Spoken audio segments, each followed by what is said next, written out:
Les amis, bonjour, j'espère que vous allez bien. Aujourd'hui, on se retrouve pour notre départ en direction de Sochaux, où les Vérif Méca nous attendent avant le départ officiel de l'aventure Europe-Raid 2023. En attendant celui-ci, l'aventure Peugeot nous a ouvert ses portes. Nous en profitons donc pour vous partager quelques images de leur impressionnante collection. Bonne vidéo à vous, allez c'est parti.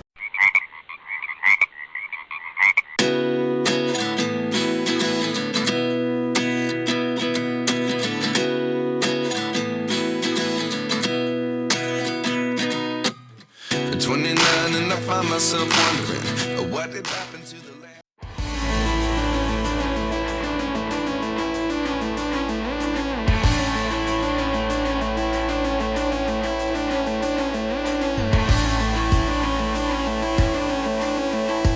Sochaux, géant de l'industrie automobile française, façonné par la famille Peugeot. C'est au musée de l'aventure Peugeot, à 2 pas de l'usine où était autrefois produite la lignée de la Petite Lionne, 201, 202, 203, 204 et 205, laissant aujourd'hui place à des modèles plus prestigieux comme le DS5 ou les Peugeot 3008 et 5008, que notre aventure commençait. C'est quand même vachement sympa, toute cette petite 205 là.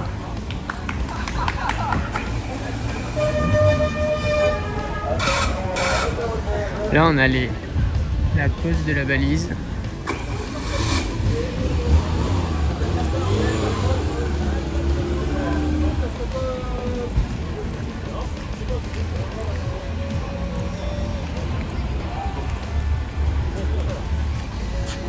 Juste ici c'est les Vérif Méca.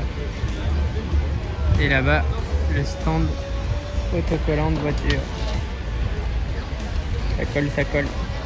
C'est après que Bodega se soit paré des derniers encarts en passant haut la main les vérifications Méca que nous pénétrâmes dans près de 200 ans d'histoire de la famille Peugeot.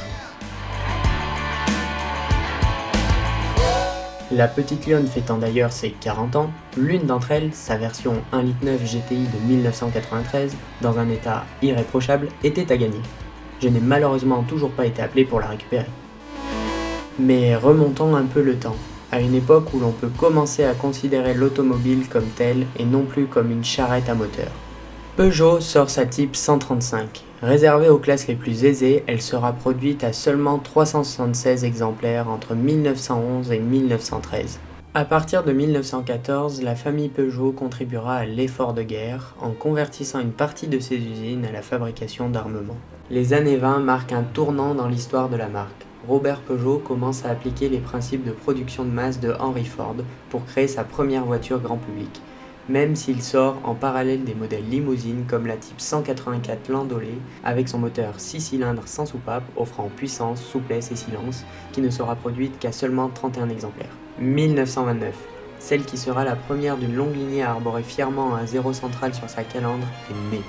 La Peugeot 201, avec son gabarit contenu pour un poids de 900 kg, sera proposée en 3 motorisations essence, 1,1 litre, 1,3 litre et 1,5 litre, développant entre 23 et 35 chevaux pour une vitesse maximale de 85 km/h. S'ensuivra la 202, produite entre 1938 et 1949, la 203, la 204 et la 205, produite à partir de 1982. Peugeot s'adressera aussi aux plus jeunes en proposant la 204 et la 205 en modèle réduit, devant plaire aux petits et grands enfants. Sortie de la Seconde Guerre mondiale dans un monde en reconstruction avide de mobilité, la marque au lion a su s'imposer en développant toute une gamme de 2 roues motorisées ou non. Elle a ainsi su satisfaire le plus grand nombre en les accompagnant dans leurs déplacements au quotidien. Peugeot, c'est aussi du sport, comme avec cette magnifique 302 Dalmat Roadster de 1938. Peugeot, c'est 3 victoires au Mans, 1992 et 93 avec la 905 et son V10 à 80 degrés développant 650 chevaux pour 780 kg, et 2009 avec sa 909 V12 HDI de 800 chevaux et 1200 Nm de coupe pour seulement 925 kg. Peugeot, c'est aussi et surtout, je dirais, le groupe B, avec sa 205 T16 qui brillera en 85 et 86. La marque au lion reviendra en 2000 pour remporter le championnat du monde des rallyes à 3 reprises, en 2000, 2001 et 2002, avec sa 206 WRC. Peugeot, c'est 7 victoires au Dakar. 1987, Harry Vatanen et Bernard Giraud s'imposent sur leur 205 T16 Rally Raid. 1988, le doublé Kangunen-Bironen s'impose sur la 205 T16 Rally Raid. 1989, Vatanen et Giraud réitèrent sur la 405 T16. 1990, un triplé Peugeot, Vatanen, Valdegarde et Ambrosino. En 2016, Peugeot revient sur le Dakar avec Stéphane Peter Hansel et Jean-Paul Cotterêts qui s'imposent sur la 2008 DKR. 2017 résonne comme 1990 chez Peugeot, avec un triplé sur le 3008 DKR, Peter Hansel, Loeb, Després. Et enfin 2018 avec Carlos Sainz et Luca Cruz qui viennent s'imposer sur leur 3008 DKR Maxi. Peugeot, c'est aussi des records au Pikes Peak, avec tout d'abord le grand Harry Vatanen et sa 405 T16 en 1988, s'imposant en 10 minutes 47 secondes et 22 centièmes. Il vient grappiller 63 centièmes à l'Audi Quattro de Walter Rau qui avait établi le record un an auparavant. C'est aussi l'incroyable Sébastien Loeb et sa 208 T16 Pikes Peak. En 2013, il s'imposera en 8 minutes 13 secondes et 878 centièmes avec une moyenne effrénée de 145 km/h sur les 19,93 km et 156 virages de montée. Le lion a aussi eu sa place au 7e art, repris dans une pub de 1984 avec un certain James Bond contre le bombardier. La marque est enfin mondialement connue dans la série de films Taxi du réalisateur Luc Besson sorti au début des années 2000 où la 406 de Daniel affole les radars. Espérant que cette petite visite t'aura plu, nous t'invitons à aller visiter ce musée de passionnés. Cette visite nous ayant ouvert l'appétit, nous espérons qu'elle aura eu le même effet sur toi pour la suite de notre aventure.